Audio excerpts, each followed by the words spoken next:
नमस्कार, आदाब, प्रणाम, सत श्री अकाल। मेरा नाम है आलोक और अब आप देख रहे हैं मेरे चैनल को जिसका नाम है आपकी बात आलोक के साथ। लगातार हो रहे फर्जियों के ऊपर कार्रवाई से फर्जियों के दिलों और दिमाग में जो है डर सा बैठ गया है कि नौकरी करे या नौकरी छोड़ दे, क्योंकि इतने सारे फर्जी इस वैकेंसी में शामिल हैं जिसका कुछ कहा नहीं जा सकता। अब मुद्दा ये नहीं है कि ये जो फर्जी जो कम नंबर पे चाहे सीटेट वाले हो या फर्जी अन्य जो निवास बनाकर घुसे हैं जिन्हें बाहर किया जा रहा है डॉक्यूमेंट वेरिफिकेशन के बाद, वो सीटें अगर खाली होती हैं तो वो सीटें कहाँ जाएंगी? क्या इस पे सप्लीमेंट्री आना चाहिए? प्रश्न अब यही है कि इतनी सारी जो सीटें खाली हो रही हैं, लगभग एक जिले से जो है रोज जो है डॉक्यूमेंट वेरिफिकेशन होता है, वहां पे 30 से 40, कहीं 70, कहीं 80, कहीं 100 लोगों को निकाला जाता है। तो क्या इन फर्जियों के जगह पर जो नए लोग हैं, जो 1 नंबर से, जो डेट ऑफ बर्थ से या 2 नंबर से छट गए हैं, क्या उनको रिजल्ट देना चाहिए विभाग को? क्या शिक्षा विभाग को ये पैरवी करना चाहिए कि हाँ, आप जो इन फर्जियों को निकाले हैं इसके बदले जो जिस कैटेगरी की सीटें खाली हुई हैं उस कैटेगरी की सीटें उस पुरुष या महिला को दिया जाए जहां पे सीटें खाली हुई हैं। जैसे अन्य राज्य की जो महिला हैं उनके सीटें खाली हुई हैं, तो उनकी सीटें जो हैं अन्य जो हमारे बिहार प्रदेश की महिला हैं जिनका डेट ऑफ बर्थ या 1 नंबर 2 नंबर या जितना कम नंबर भी आंक रहा है, इनको निकालने के बाद उनका कम करके इनको ज्वाइन कराना चाहिए। बड़ा प्रश्न ये भी है कि इन सीटों को खाली छोड़ दिया जाए अगले वैकेंसी के लिए, या फिर जो है इसी वैकेंसी में इन सीटों को मांगा जाए कि सप्लीमेंट्री इन सीटों पर दीजिए, जो फर्जी हैं उनको बाहर कीजिए, इसके बाद जो भी सीटें बच रही हैं वो जो है उनको दिया जाए जो डेट ऑफ बर्थ या फिर 1 या 2 नंबर से उनका रिजल्ट नहीं हुआ।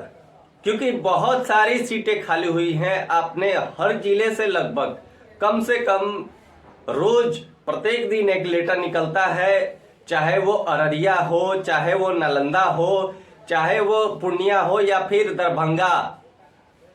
औरंगाबाद के डीओ को तो कहना ही नहीं है, उनके द्वारा डेली निकाला जाता है। लेकिन निकालने के पूर्व ये सोचने वाली बात है कि क्या इन जो लोगों को ज्वाइन कराया गया इनका डॉक्यूमेंट वेरिफिकेशन किस तरह से किया गया।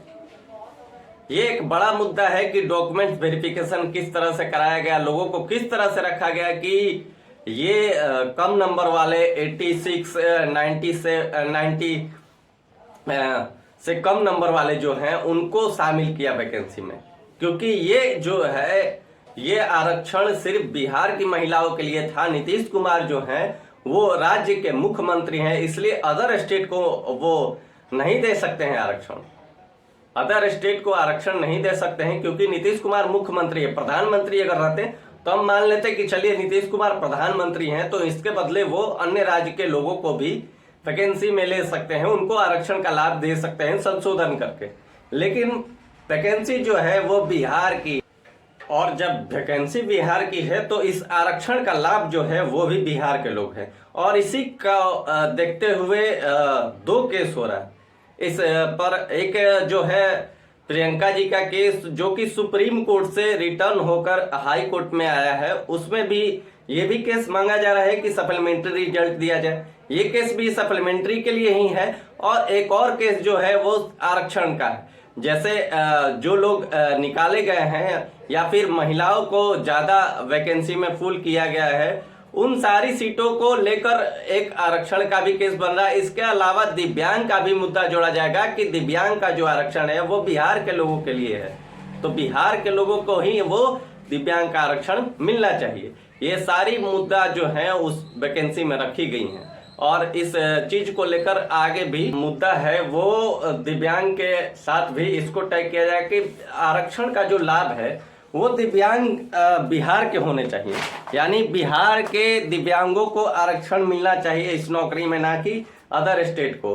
क्योंकि आपका जो लेटर है वो यही कहता है सामान्य प्रशासन विभाग का कि बिहार में दिव्यांगों को छूट दिया जाएगा बिहार के वैकेंसी में, ना कि अदर स्टेट को। फिर अतुल प्रसाद जी ने या अन्य जो शिक्षा विभाग के कर्मचारी थे जिनके देखरेख में ये रिजल्ट बना है, उन्होंने क्या देखा कि ये अदर स्टेट के हैं, इनको देना चाहिए आरक्षण का लाभ, या फिर अन्य राज्य की जो महिलाएं हैं उनको किस तरह से आरक्षण का लाभ दिया गया, क्या इन पर शिक्षा विभाग अपना चुप्पी तोड़ेगा। और इसी चुप्पी के कारण जो है अभ्यर्थी लगातार परेशान है और वो केस करने पर मजबूर है कि इन जो सीटों को खाली किया गया है उन पर फिर से एक रिजल्ट दिया जाए, जो सीटें खाली हुई हैं इन पर जो है रिजल्ट दिया जाए अभ्यर्थियों को और उनको उनकी नौकरी सुनिश्चित किया जाए। क्योंकि ये सीटें जो खाली हुई हैं इस पर कोई ना कोई योग्य अभ्यर्थी होता अगर ये फर्जी नहीं होते या डॉक्यूमेंट्स वेरिफिकेशन अच्छे से हुआ रहता है तो इस पे एक योग्य कैंडिडेट होता और वो अपना नौकरी कर रहा होता। सारे योग्य अभ्यर्थी जो है अभी तक रोड पर हैं और फर्जियों को इतना निकाला जा रहा है, लगभग प्रत्येक दिन 30, 40, 50, 60, कहीं 100, कहीं 150 लोगों को निकाला जाता है एक जिले से। तो समझिए इस वैकेंसी में जो है सिर्फ फर्जी हैं या फिर अन्य लोगों को भी मौका दिया गया है। क्योंकि सीटें जो खाली हो रही हैं, जिस गलत आरक्षण का लाभ दिया गया है, चाहे वो दिव्यांग हो चाहे अन्य राज्य की महिलाएं हो, सबको आरक्षण जो दिया गया वो गलत तरीके से दिया गया और इसी के तहत जो है ये केस किया जा रहा है आरक्षण का। इसमें सारे मैटर को उठाया जाएगा, चाहे दिव्यांग हो चाहे महिला हो, और सारी बातों को रखकर इस केस में लड़ा जाएगा। अगर आपके पास और कुछ पॉइंट है तो हमें कमेंट के माध्यम से आप बता सकते हैं, ताकि इस केस के माध्यम से जो है लोगों का सप्लीमेंट्री रिजल्ट मंगाया जा सके और लोगों से बात किया जाए, जज को कन्विंस किया जाए, हम जीत की तरफ बढ़े। इसके लिए ये केस किया जा रहा है। जो सीटें खाली हुई हैं उस पर योग्य अभ्यर्थी भरने चाहिए। और कल हमने एक और चीज था कि वीडियो में हमने कल फर्जी डोमिसाइल एक बना था, उसका सारा सबूत दिखाया था कि किस तरीके से लोग फर्जी डोमिसाइल बनवाते हैं और किस तरह से बिहार में नौकरी करते हैं। इन सारे जितने भी लोग आते हैं, मतलब फर्जी कहें तो, उनका सारा डॉक्यूमेंट जो है जमा किया जाता है और सचिवालय लेटर के माध्यम से भेजा जाता है। एक और आया है और कल के वीडियो में तो हमने दिखाया ही है, इससे पहले भी सबसे पहला चैनल मेरा ही है जिसने ये सारे चीज़ों को रखा और दिखाया कि किस तरह से फर्जी आते हैं और इस वैकेंसी में भाग लेते हैं। तो तमाम खबरों के लिए बने रहिए मेरे साथ, तब तक के लिए दीजिए इजाजत। आदाब, प्रणाम, सत श्री अकाल, नमस्कार।